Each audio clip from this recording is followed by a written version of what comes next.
I mean, I think I just take it back to the root, at the end of the day, when you close your eyes at night, knowing you've done your best, you've given your best, of goodness in life, forgiving yourself for your mistakes and starting fresh the next day.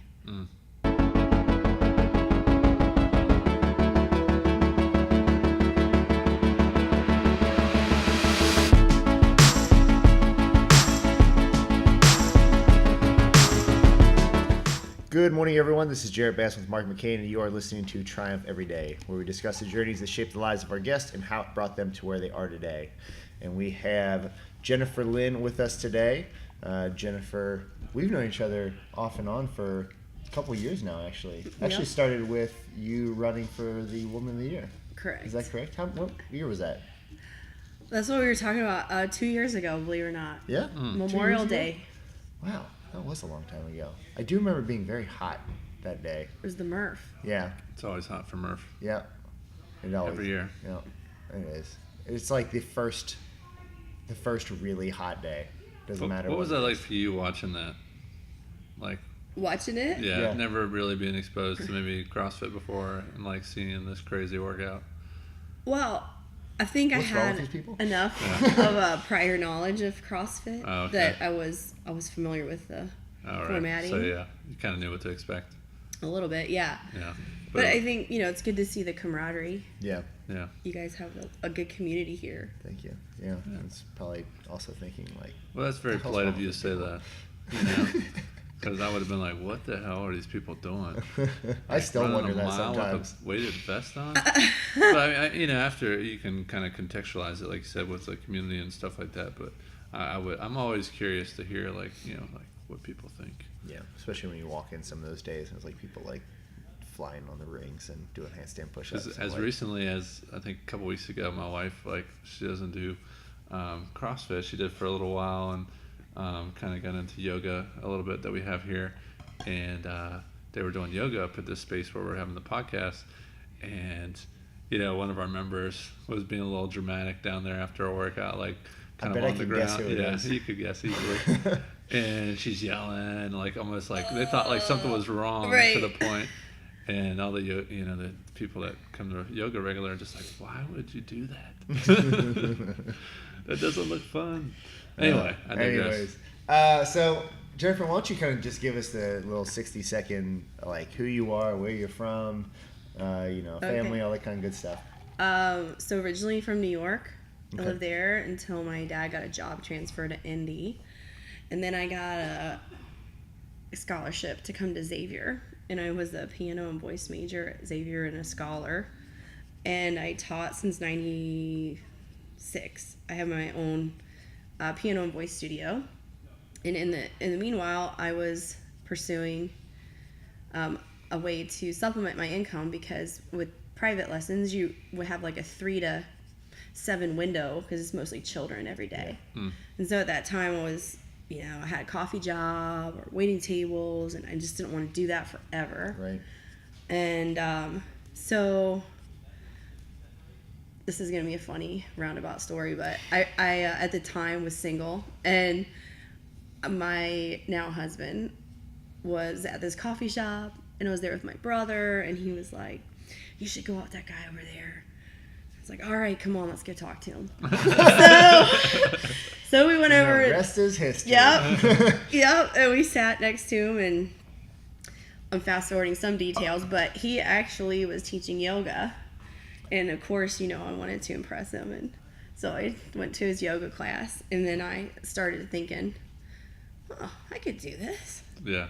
So then I continued to pursue my fitness certifications and was teaching group fitness for a while, got a personal training certification, and continued doing all that kind of stuff.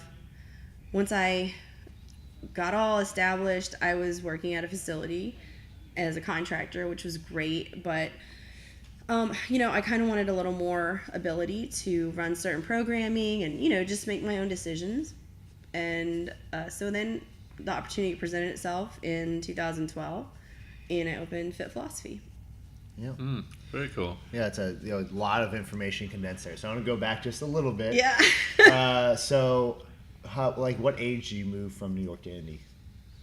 Like middle school. Middle school. Okay. So what area did you grow up in New York? Like the Yonkers area, if anyone knows that area. Yeah.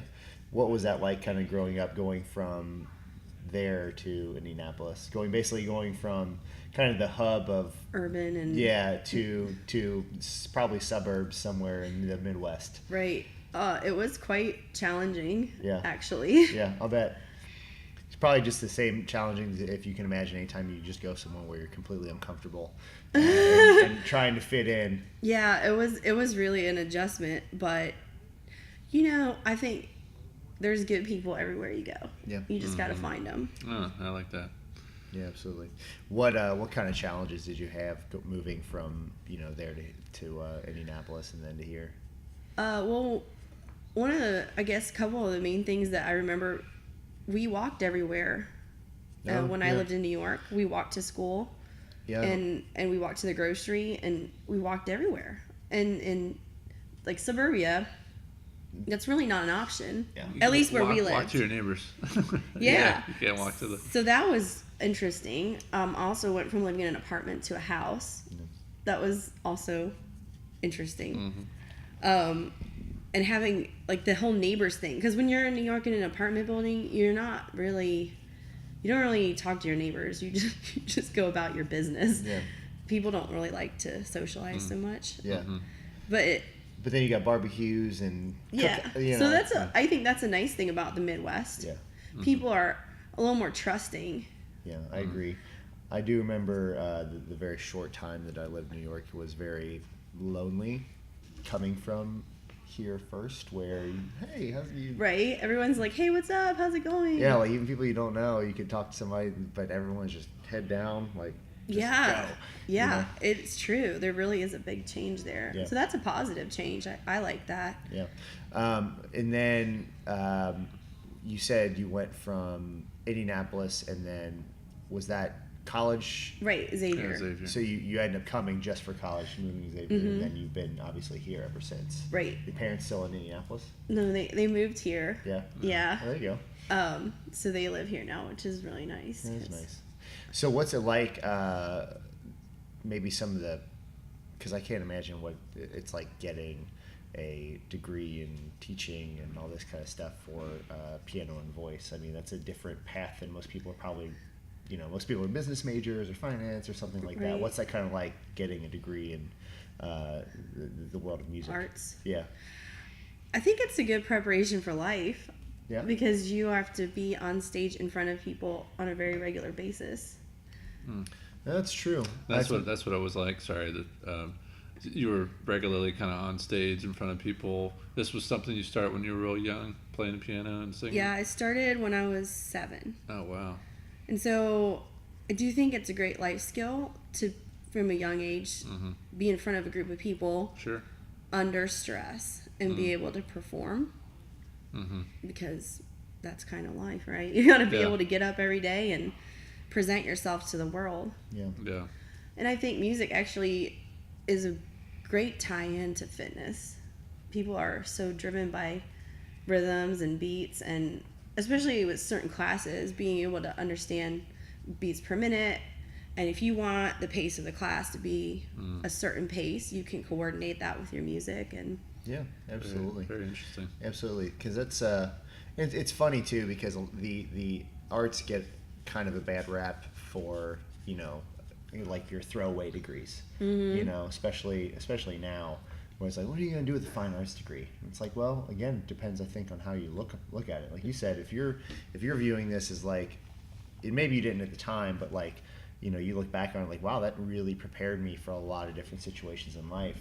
And it's like, maybe there is something to it for people to actually recognize, rather than just like, oh, he's just in art and it's just gonna be a way for him to go draw pictures or whatever it is. Like, that's not necessarily true. It's all about how you're perceiving what you're going through. yeah, well, and actually, I mean, if you are willing to hustle and run your life more in a business manner, you can. I made my living as having a private studio when I did in-home lessons at people's houses for 15 years. Yeah. Wow. So it's not that you can't make money. It's that there's a lot of people who are fixated on one outcome. And if they can't have that one outcome of being a star, then they're just going to be happy with complaining about it. Wow. That's some really good stuff. And I feel like everyone needs to hear that, like in life in general, right? Right. Because everyone has this vision for their life, and if it's not there ever present, then it's constantly like that complaint.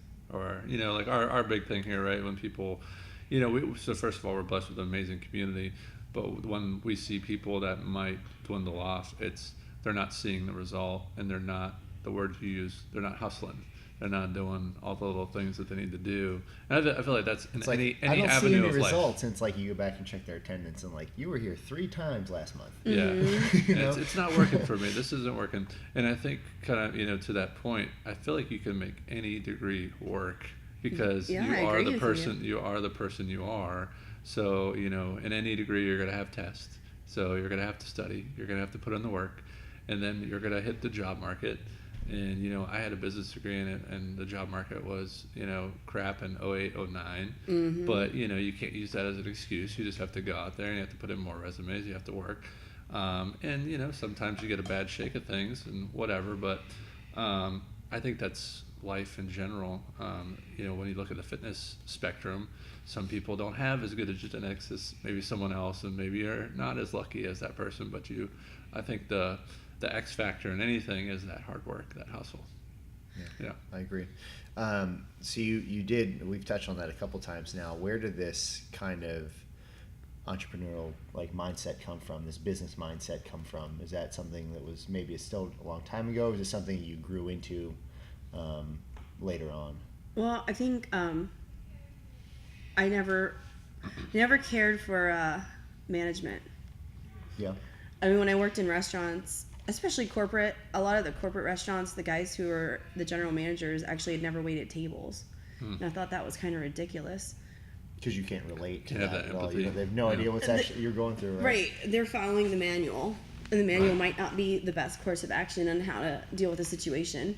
So if I don't want to deal with upper management, then I have to own my own business. Yeah. Something to circumvent. Well, and but there's definitely some truth to that, because I think you look at some of the more successful companies, and a lot of them have pretty down to earth people running them, people who have been quote in the shit, so to speak. And when you have someone who's in that upper management position they can't relate to you, how are you expecting them to be trusted? When they're like, you have no idea what I'm going through on a daily basis. Yeah, and just you guys do this too. Like, being in a management position, I try to talk to my staff and get their feedback. Like, are you happy? What ideas would you like to see implemented? What do you think the clients feel right now? Are we doing a good job? And making them know that they're important. They're not just secondary.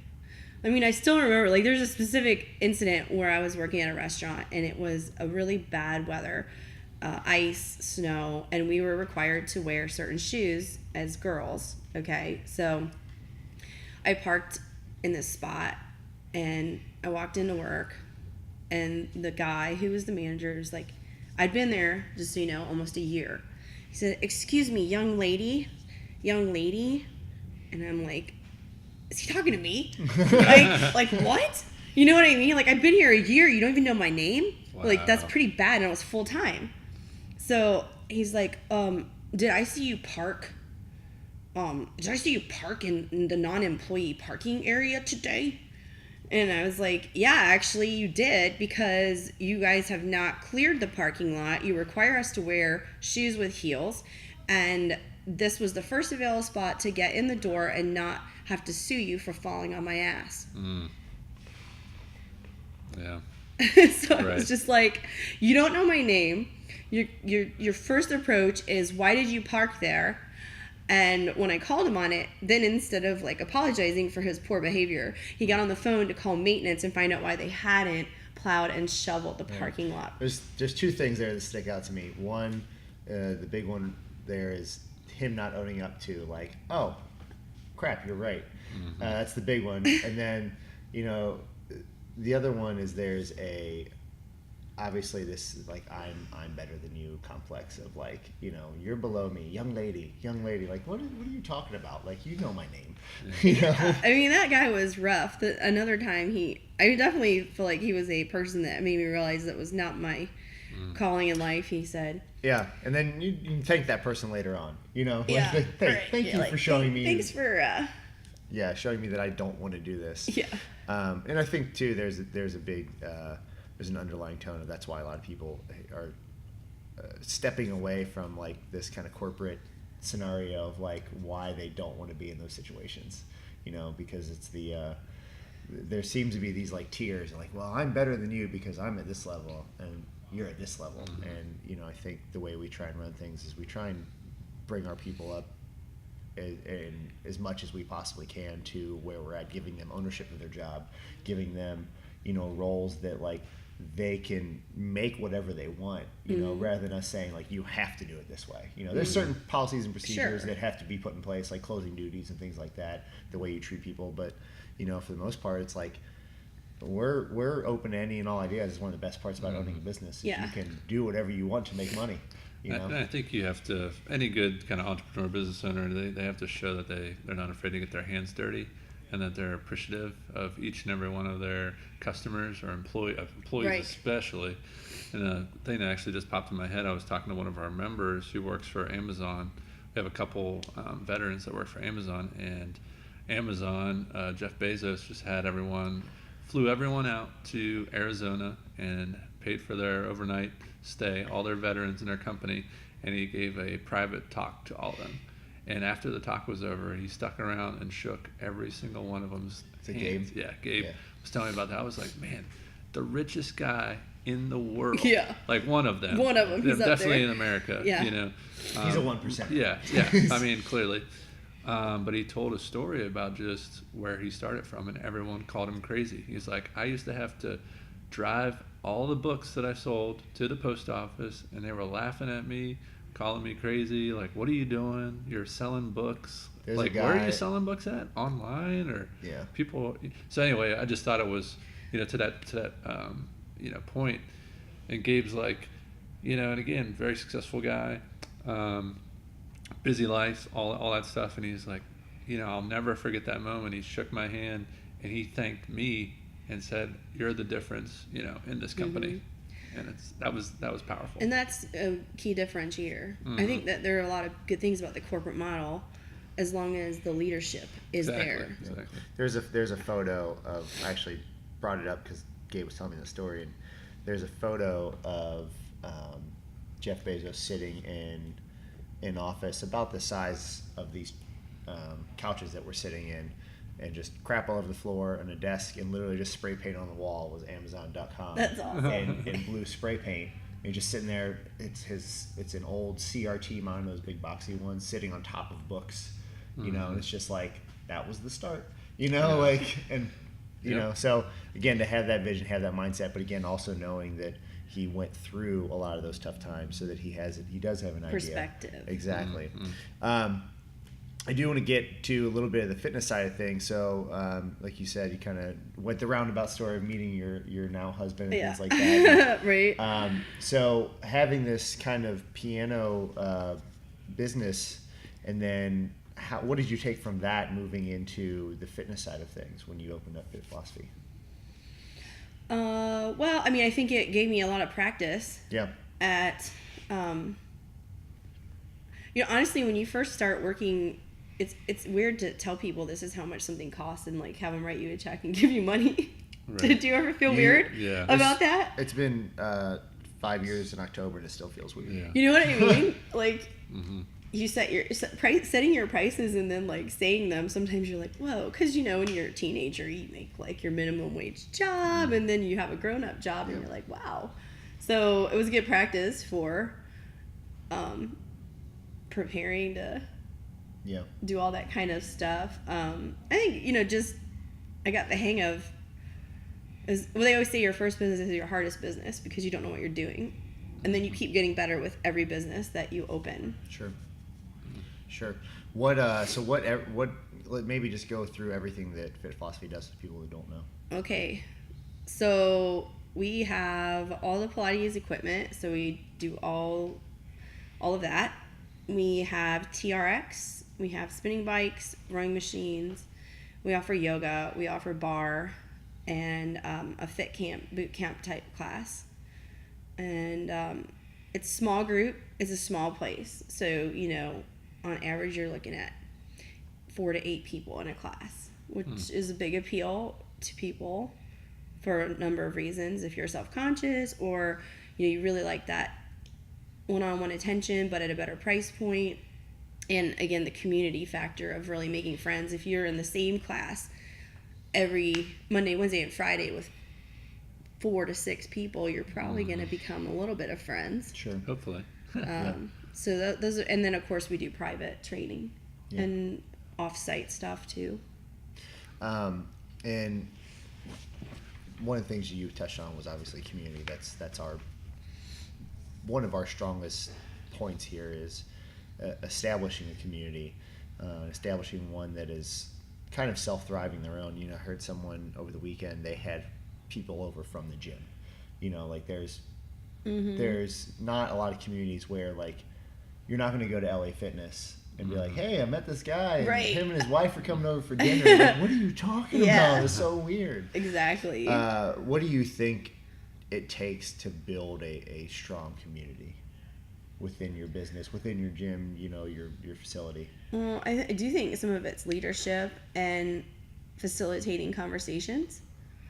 I know I've gotten many thank you notes over the past 6 years, people saying, I can't believe the community you've built here. I've made such great friends here. And I do a lot of, I do client appreciation at least once a quarter.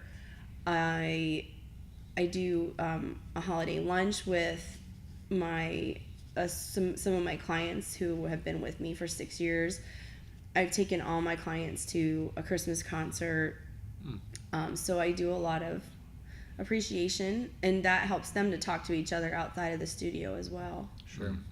Yeah, you got to have those extracurricular stuff, activities that kind of, that way you're not talking about whatever you're doing in the gym that day, to get people outside of their comfort zone. I know one of the big ones we have is a Super Bowl party where we actually have most of it up here, which is one of the few events we have that is centered like in a very small area compared to like we'll have stuff out in the gym, but you still can be pretty spread out.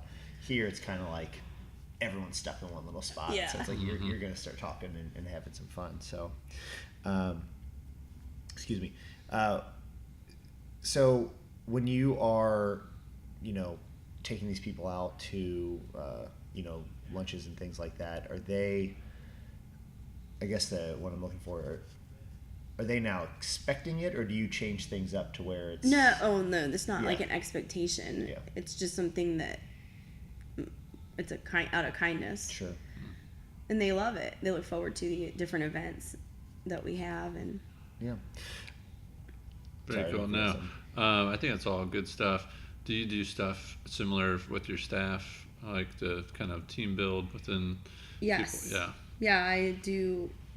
Again, I try to make it at least quarterly. It's sometimes hard to wrangle people more than that. But I do. It's even hard to wrangle them quarterly. Yeah. Yeah. I mean, that's like a good goal to do a quarterly event, Definitely what we see when anytime, one of our big focuses in 2018, we're sitting here in 2 days before Thanksgiving, but I know, right? The best of the best. I literally just had Thanksgiving prior to coming. Like, it was like we have leftover Thanksgiving from Friendsgiving stuff, and it's like all week I'm just preparing more and more turkey. So we, one of our big focuses was, each month we were trying to do something social, and sometimes it was a hit, sometimes it wasn't, and it was usually just really dependent on people's schedules. I know I'm still kind of at an age where I'm getting invited to a lot of weddings and, different things like that. Different seasons of the year. Obviously, a lot of our members have kids. So it's just trying to coordinate those schedules. But definitely for us, just being intentional with it and trying to, really follow through. We find that out too, is just part of being a business owner is like trying to do what you say you're going to do. And I'm sure you butt up against that sometimes. But yeah, I think the community obviously is a super important part and just kind of reflects your culture, and stuff like that. Yeah, absolutely.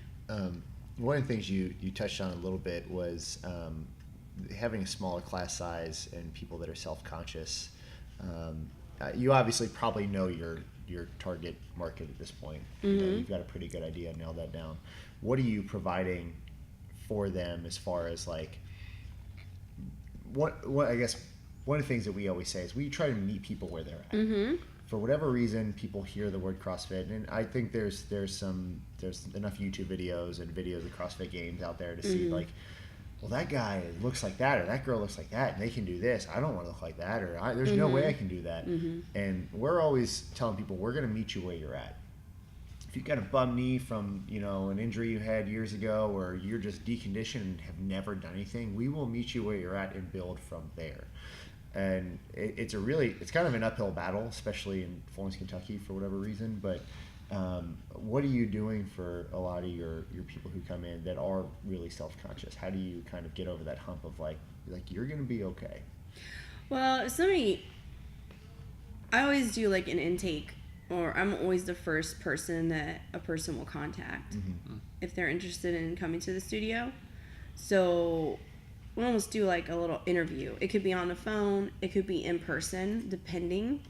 Like if they sound really nervous, I say, hey, let's make a time to meet so I can show you the studio, and we can talk for about 10-15 minutes and establish where you are with everything. And that way, on the front end, if somebody needs a couple privates, we can set that up. Or if they're going to integrate into a group, we pretty much establish that from the beginning if we just do that little intake.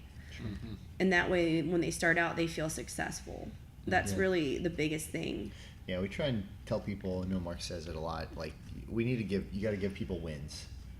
You got to give people wins left and right. Yeah, if they come in that first day and you're like, they leave feeling incompetent, they're not coming back. Exactly. Yeah, it's the worst. It really is. And I think we've all been there before. Like if you're like, all right, Mark, let's play the piano. I'm like, I don't know. Like you're like, all right, we'll learn this simple song. You're not going to start with like Mozart. You know, like okay, I'm done. One thing I was going to ask selfishly, because I battle with this right now. So we're obviously the owners of the business, and we're trying to get out of maybe coaching a little bit more and actually working on the business as opposed to in the business. Yes. What did that process maybe look like for you? Did you start out kind of, leading some classes, or was it always kind of you're doing more like you said, leadership kind of role? No. This last year, that's just about wrapped up, which was year 5, was really the first year that I brought in staff. So for the first 5 years, I've been teaching about 38 classes a week and privates. Damn. And running the business. So yes, Jeez. It is a struggle. I would recommend to anybody to have a business coach. I do have a business coach, and very cool. He's here in Northern Kentucky. His name is Drew Schwegman, and it's Action Coach. It's a company that was founded by Brad Sugars. I know you guys listen to podcasts, so he's a good guy to check out. He does interviews, podcasts, all that kind of stuff. And we've been working every quarter. I do a quarterly planning session. I do a call with him every 2 weeks, and establishing, I knew I needed to work less. So we made a plan of how to work less. And of course, you guys know people want you. So you bring a new trainer in, new coach, whatever you want to call them. They're like, oh, where's Jarrett? I want Jarrett today. Yeah, no one says that about me, though. Well, no one says that. So it's a slow process of transitioning them to get used to other people. Yeah, that's tough. I mean, I think that's a huge pressure point with our business, right? Because you're the star, And because everyone knows no one's going to care as much as you do. Right. It's really hard to find those people who are going to be that vested who don't have an ownership role. And then again, it's always leadership, and it's always like, how are you training your people? How are you conveying your message? How are you taking care of them? And it goes back to your story you mentioned about when you were working at the restaurant. It's like that manager or whoever it was, young lady or whatever he called you, he probably didn't care about that business. So he's not gonna be like, hey, you know what? I completely understand the situation. Hey, if you don't mind, give me your keys. I'll go park your car for you. And I'm sorry that you had to deal with this. Right. That's like an Different owner of the approach. business. Exactly. That's the owner of the business. Like we're constantly thinking of like, all right, how do we make our client the star kind of thing? The hero-centric. Exactly. The client is the hero. Yeah. Exactly. Well, I go through, and also just going through like a long process of interviewing. They say hire slow, fire fast. So if somebody calls me about a job, I meet them, I have them prepare. I would say prepare a 15 to 20 minute class that demonstrates your best skill set. And then I have some other questions I ask them. And then if I think that they're a good fit, then they have to teach a group of select clients a demo class. And then if that goes well, we are on a trial basis for at least 90 days. Yeah. I like that. That's really good because, especially what we do is still relatively young when it comes to like the trainers and things like that. It seems like most of them are usually pretty young because you've got someone who's young and fit. They decide that like, oh, I think I could really, this is a lot of fun. I enjoy doing this. I would like to coach it.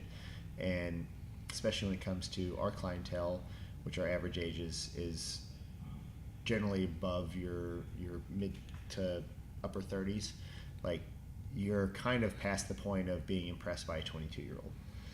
Like I don't care how much you know. Like I need someone to tell me like, hey, do this, but in a nice manner. They're generally professionals, so they're expected to be talked to in a certain way. And you get young people who are high and mighty on their own ability, and then that's where you run into some of the problems. Yeah, I mean, I'm also big on continuing education. Yeah, you have to.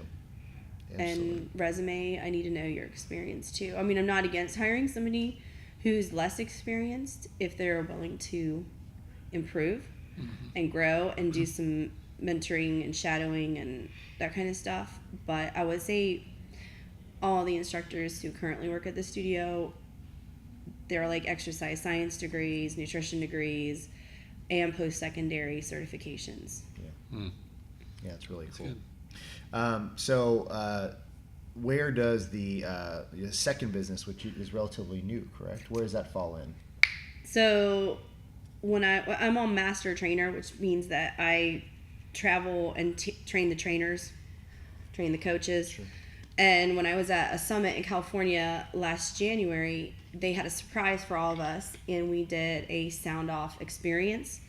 So sound off technology is a headset that you wear, and many people know about silent discos, where you wear the headsets. There's 3 different channels. You pick what you listen to with your friends. It's really fun. Now they're also using it in fitness technology. So we run special events with sound off. It can be sound off yoga. It can be sound off really any class format. The fun part about it is you can do it pretty much anywhere. It eliminates the external noise factors where, if you're teaching a class in a park, you got to bring speakers, you got to yell, right, and the people back in the back probably can't hear anything you're saying. You got a barbecue going on over here with their music. Yeah. It's genius. So it's super fun, unique. People really like it. And you get in your zone. You like totally just get into your little zone. It's the music, it's the instructor, and you feel like you're getting kind of a private lesson in a group setting. Yeah. So it's been really cool. And after I took that class, I was like, no, we gotta bring this to the Midwest. So we've been doing events in Cincinnati, Louisville, and in Cleveland. We got one in Dayton coming up, and working on one in Indy. But obviously I'm home based here, so the more events I can do here, the better. Yeah, that's again, the cool thing is the benefit of being in the Midwest is everything gets here late, so it's been tried and tested in other places. So they've worked out all the kinks for the most part. Benefit, yeah. But what's the negative? The negative fact that people don't want to change. People don't like trying new things. Oh my God, It freaks them out. Yeah, it freaks everybody out.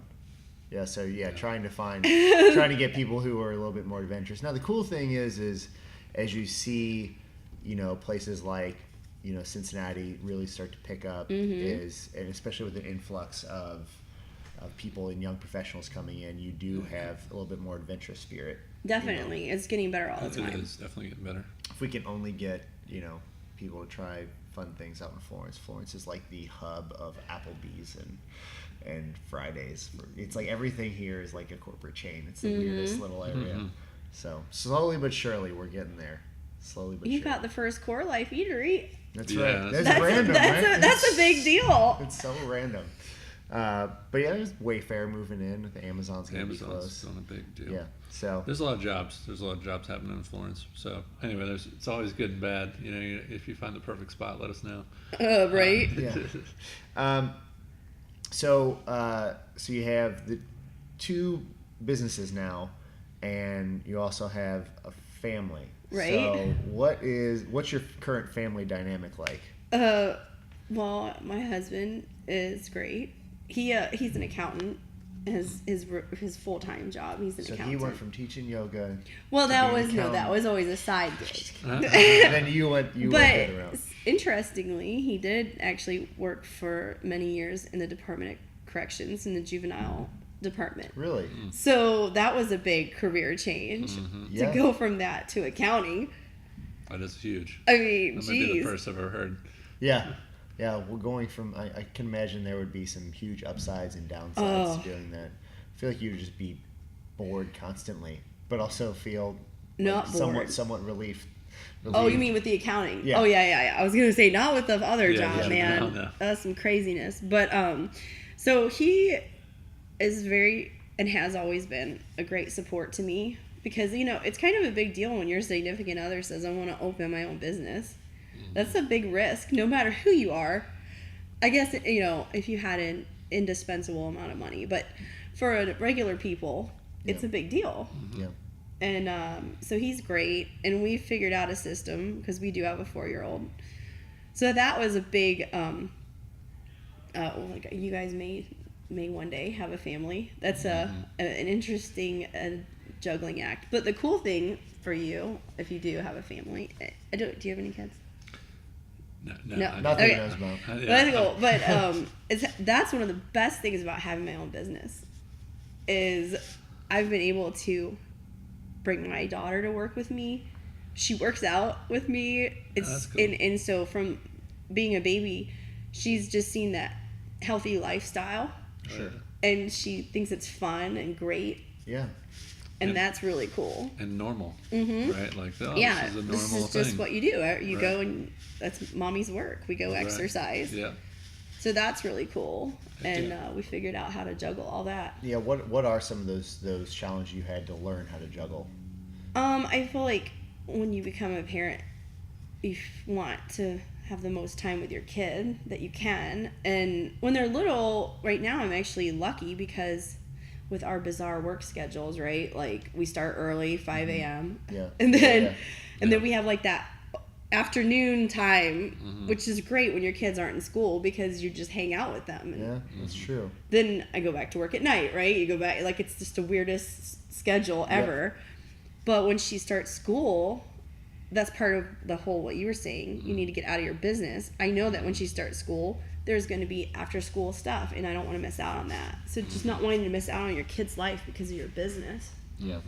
Yeah, there has to be. So that's the hardest part, is just really that systems, and procedures and policies and all these things and training the trainers and coaching the coaches. And it can be overwhelming. So it's always, I definitely agree with you. We actually had a business coach for a while, and we're kind of in between finding a little coach. So we might get that guy's contact. Who knows once we're done. But I think that's our biggest thing because we kind of see this, like Jared's recently married. I've been married a year now. We're both, planning on maybe having a family, Right. Stuff like that. And I feel that coming, It's a big change, and it's cool. It really elevates your selflessness in life, having a child. But then you're But you can't. Then it's hard because you have to balance taking care of yourself, right? You know yeah, what I mean? Yeah, something gets lost in there. I think that's with a lot of our clients too. You see them there whenever they're getting that 4, 5, 6-year-old, when maybe they're sleeping a little bit more and maybe they're getting back on track. And the first thing that's popping up is like, whoa, I've neglected. Yep. I've neglected my health, and I'm really stressed. Well, then the ultimate one is you can't take care of your kids if you're not here. Right. You know, like that's the ultimate one. You know, sure. where it's like if you can keep neglecting yourself, and God forbid something terrible happens to you, you can't take care of anybody. You know, so you have to take that 1 hour. You know, that 1 hour a day. You know, it comes out to like 4% of your day. Right. That's all we're asking for. You know, so My bladder's failing. I'll be right back. Oh boy. But the you know the thing that we try and we're slowly starting to incorporate, because if you imagine now, we've been here for 5 years, and if some of those kids were 7 when some of our original members started with us, they're now 12, about to become teenagers and things like that. So we're trying to incorporate, how do we involve the family now? You know, how do we involve the entire family, the kids as well, to really get them on that path of like a healthy lifestyle, and understand that like you can lift weights when you are 12 years old under the correct supervision. You're not going to be maxing out on your back squat, but you can still be moving correctly and learn those movement patterns early on. They're only going to help you later. You know, anytime we get an ex-gymnast or someone who was brought up to lift correctly and they come in their later years, they're always just picking up on things just like that, versus someone who didn't, and now you've got to, you know, the old story is, you know, try to teach an old dog a new trick. You know, if you get someone who comes in as an adult and they have never been taught some of these things, it's a lot harder for those people to learn, you know. And you're fighting an uphill battle, because usually they're going to be deconditioned and they don't want to try and learn new stuff, and you know, they're feeling dumb because they've never done it before, you know. So it's kind of a triple whammy, so to speak. So, anyways, what as far as, so you have 2 businesses now, is it going to stay with 2? Do you think you have plans on doing more? Do you have plans? People ask me that all the time. Yeah. Because they're like, well, you're on your 3rd business. I don't know. I always say, you know, somebody just asked me 2 days ago, and I don't know, she said something like, do you think you'll still be there in 10 years? Like, you'll still have your studio in 10 years? And it's like, well, that's really kind of an impossible answer, because I have no intention to close my business, but you just never know what opportunities will come your way. Yeah, exactly. Because there could be someone that says, oh, wow, this is great. I love what you do here, especially if you have a lot of those, you know, policies and procedures in place to where someone could just come in and turnkey operation and say, oh, well, I'll give you this much money and I'll just take this book and this is how you run it. Yeah, now, so you never know. At that know. point, it's up to them. You know, the leadership roles are going to be a little bit different.